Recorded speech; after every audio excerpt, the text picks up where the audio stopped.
Good morning, my dear students. Our today's topic is excess demand and deficient demand, or inflationary and deflationary gap. In the previous section, we discussed that equilibrium level of income and employment is determined when aggregate demand curve intersect aggregate supply curve. According to Keynes, the equilibrium level of employment may not be the full employment level. It means equilibrium level may exceed or fall short of full employment level. If equilibrium level exceeds full employment level, then there is excess demand in the economy. However, if equilibrium level falls short of full employment level, then it is a situation of deficient demand. When aggregate demand exceeds aggregate supply at full employment level, the demand is said to be excess demand.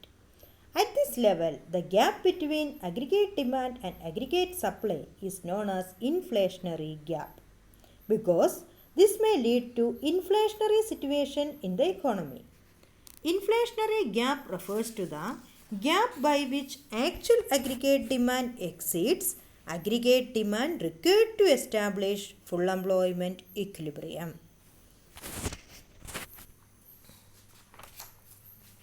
The concepts of excess demand and inflationary gap are illustrated with this diagram. In the figure, income, output and employment are measured on the x-axis and aggregate demand is measured on the y-axis. Aggregate demand AD and aggregate supply AS curves intersect at point E, which indicates the full employment equilibrium. Due to increase in investment expenditure delta I,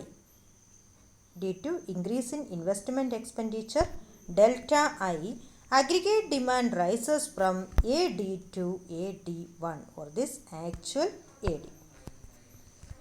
It denotes the situation of excess demand, and the gap between them, that is EB, is termed as inflationary gap. Reasons for excess demand. Rise in propensity to consume. Excess demand may arise because increase in consumption expenditure due to rise in propensity to consume or fall in propensity to save.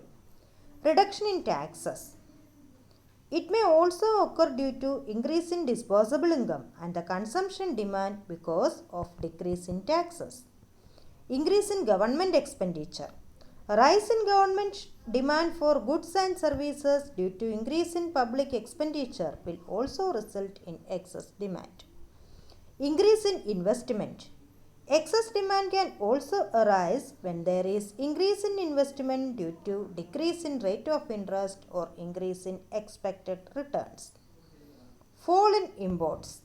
Decrease in imports due to higher international prices in comparison to domestic prices may also lead to excess demand. Rise in exports. Excess demand may also arise when demand for exports increases due to comparatively lower prices of domestic goods or due to decrease in the exchange rate for domestic currency. Deficit financing. Excess demand may be caused due to increase in the money supply caused by deficit financing. Impact of excess demand.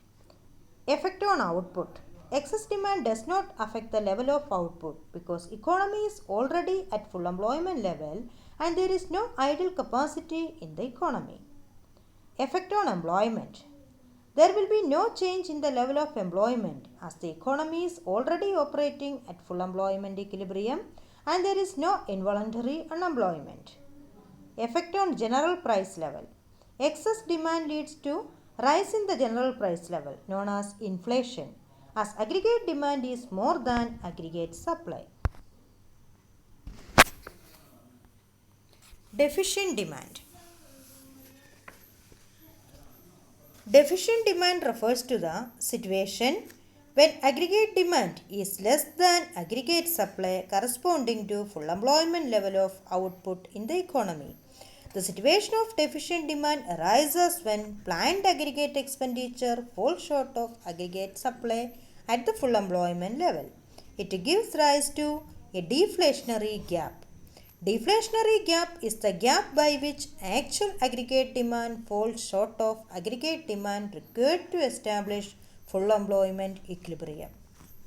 The concept of deficient demand and deflationary gap are shown in the diagram. In the figure, income, output and employment are measured on the x-axis and aggregate demand is measured on the y-axis. Aggregate demand and aggregate supply curves intersect at point E, which indicates the full employment equilibrium. Due to decrease in investment expenditure, aggregate demand falls from AD to AD1 or this actual one. It denotes the situation of deficient demand and the gap between them, that is EB, is termed as deflationary gap.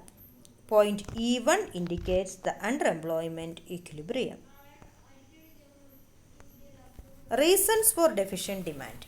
Decrease in propensity to consume. A decrease in consumption expenditure due to fall in the propensity to consume leads to deficient demand in the economy. Increase in taxes. Aggregate demand also fall due to imposition of higher taxes. It leads to decrease in disposable income and as a result the economy suffers from deficient demand. Decrease in government expenditure. When government reduces its demand for goods and services due to fall in public expenditure, it leads to deficient demand. Fall in investment expenditure. Increase in the rate of interest or fall in the expected returns leads to decrease in investment expenditure. It reduces the aggregate demand and gives rise to deficient demand. Rise in imports.